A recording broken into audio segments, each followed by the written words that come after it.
Yeah, there's Roddy McDowell. He's one of those actors that was actually more successful as a adult than as a child actor. He was known for stuff like Lassie and My Friend Flicka.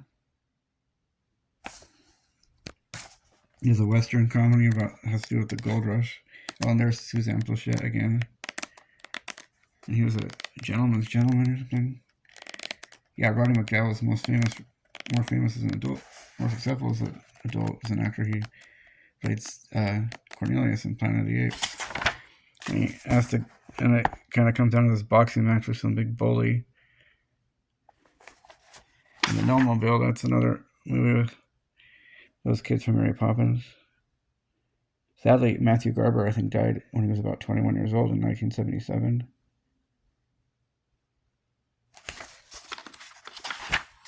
And in 1966, Walt Disney actually died, and The Happiest Millionaire, was the last one to bear his name, but this came out in 1968. This kind of was part of that big 3-hour musical trend of the time. It was set in 1916 in Philadelphia about an eccentric millionaire who has crocodiles. Anthony J. Drexel Biddle, played by Fred MacMurray. And this had another obscure song I didn't recognize, and it might have been Classic Disney Volume 3. Are we dancing? Is this really real? Is this feeling something real? Or will it disappear? I reached out and touched the stars. Those words aren't necessarily in sequence, but that's what I can think of. And I'll always be Irish. Who is in, yeah. And Geraldine Page, Mrs. Duke. Geraldine Page did the voice of, maybe it's her right there, or her. She's the voice of Mrs. Madame Medusa in Rescuers. And Leslie Ann Warren, one of the daughters, was in this. Don't remember the character names too well.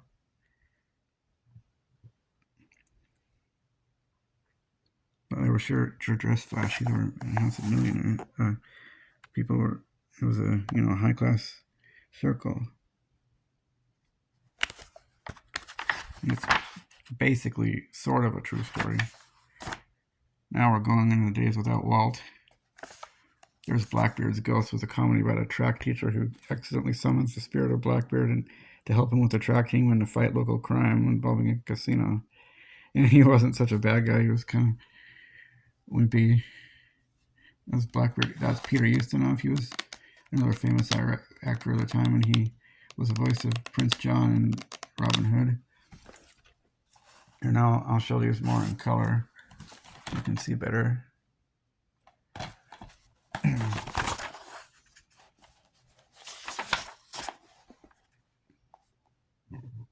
Now there's the Love Bug. That was probably Dean Jones' most famous role, and Buddy Hackett was his co-star. You might recognize that voice as Scuttle from Little Mermaid. And David Tomlinson, who played Mr. Banks, was the bad guy, and his aide de camp, his assistant, was played by Joe Flynn. He was also distinctive from that time, playing the dean in these movies, and he did play the voice of Mr. Snoops in Rescuers, and he might be most famous for the show McHale's Navy. Well, he died in 1974, sadly, but Rescuers didn't come out until 1977.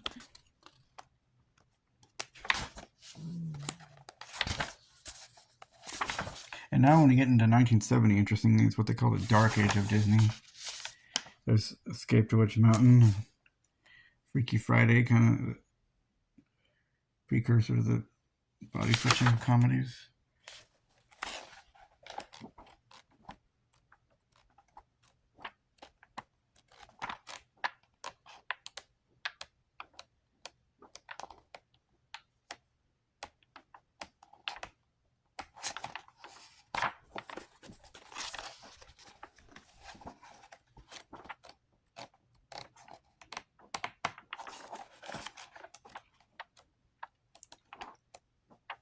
Bear with me here.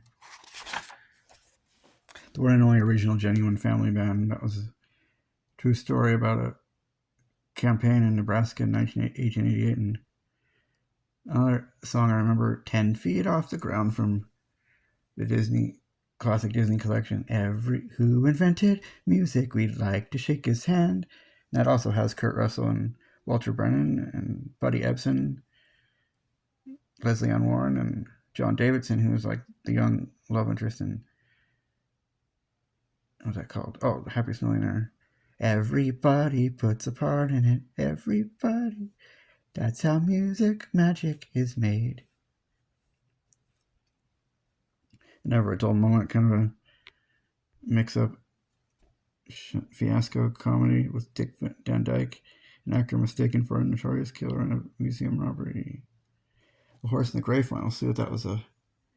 It seems like it was more serious, but it was another Dean Jones comedy with Kurt Russell and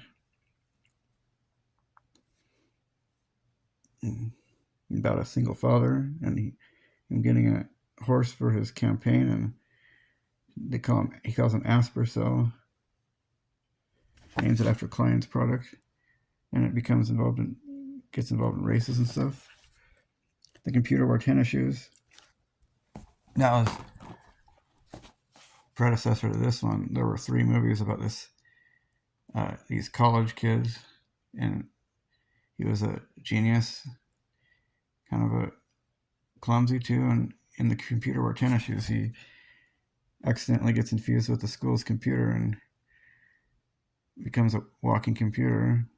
His mind becomes a computer, his brain, and there's these crooks played by Cesar Romero that was after him because of it in a car chase. And this one also, it's pretty silly, pretty goofy. It reinvents an invisibility spray. And one of the highlights is the Dean, how they help him play on his golf game when he never really played golf. He went there for a social business gathering, and they think he's a champion, but he's just phenomenal. But then he goes to play with pros, and he completely,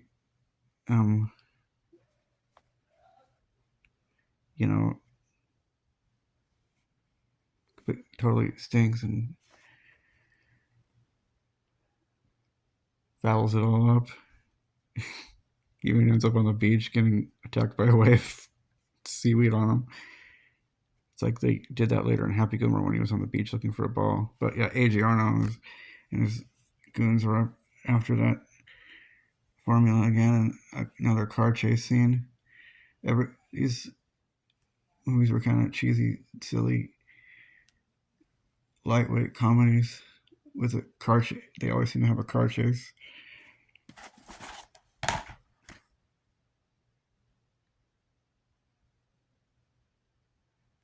And there's The Barefoot Executive. That's about a page for a TV station, and a chimp, his girlfriend's chimp, is able to pick the top-rated shows.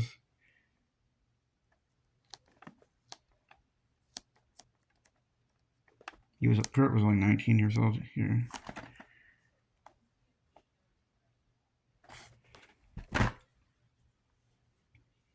And $1 Million Jock, that was about a jock that lays a golden egg with Dean Jones and Sandy Duncan.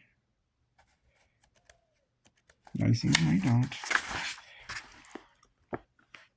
Snowball Express, another silly slapstick comedy with Dean Jones and this time Nancy Olson. A lot of interest in Absent Minded Professor about it. The Count quits the rat race and moves to Somalia, the Rockies, where he learns he's inherited a ski resort. That old fumbling on a ski hill and getting injured trope is used. Charlie and the Angel, I never saw that one with Fred McBurry. An angel warns a sour business, and but his time on Earth is short, it helps him to change his hard ways. The Island at the Top of the World, that was maybe more elaborate one. And The Strongest Man in the World, the last one I think is my least favorite of the 3, about a cereal that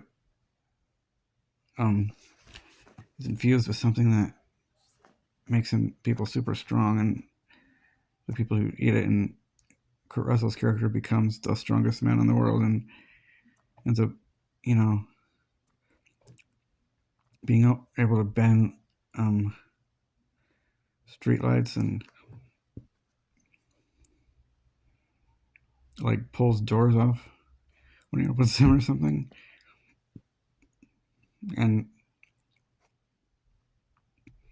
it seems like it focuses on some other side plot with the bad guys trying to hypnotize his friend and revealing what this formula is, and it actually is a power of strength. We seem to see precious little of it in this one. And the finale comes down to a weightlifting contest where the whole team depends on just him ultimately being able to beat a whole entire team of super ripped college students, which some of them look like they're 40 years old. Escape to Witch Mountain, the Apple Dumpling Gang, and Western comedy with Don Knotts, where these kidnappers find 3 youngsters. No deposit, no return. Gus, that was a comedy about a place kicking mule in a college, and had Don Knotts and Ed Asner and stuff. The Shaggy DA. In that one, he was an adult and played by Dean Jones, and Suzanne Plachette was his wife once again. And Herbie Goes to Monte Carlo was Dean Jones's last movie with Don Knotts. And seems like it was just convenient for the plot that he, lost his wife somehow. That was the whole focus, kind of a big part of the focus of the first movie.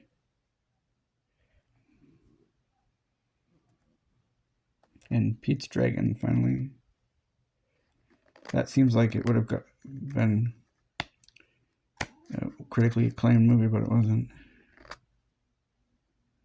And the last one I'm going to look at, because we're heading into well past 1975, The Cat from Outer Space. That was really a silly movie about Ken Berry was a star. A physicist tries to help an extraterrestrial feline fix a spaceship before the army can capture the alien creature. And Sonny Duncan, Harry Morgan, Roddy McDowell, McLean Stevenson, Harry Morgan and Roddy McDowell, McLean Stevenson, 2 people from MASH. And the cat has telekinetic powers, and there's a silly slapstick chase stuff, and the cat speaks through some space device, his collar. And Ken Berry, I don't know too much that he was in. He just, was a dark-haired nice guy who later played a neighbor in the Brady Bunch. This couple who adopt kids, and his wife was like a racist bigot because they adopt kids of different races.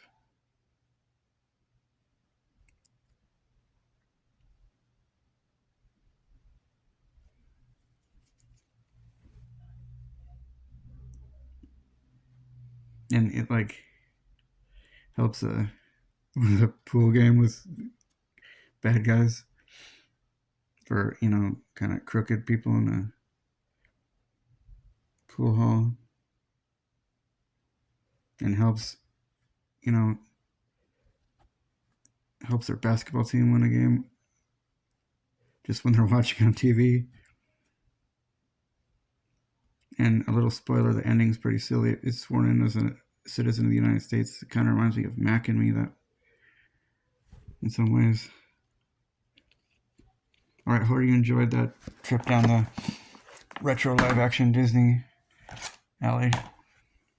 Like and subscribe if you want. If you don't, then don't. Have a good day.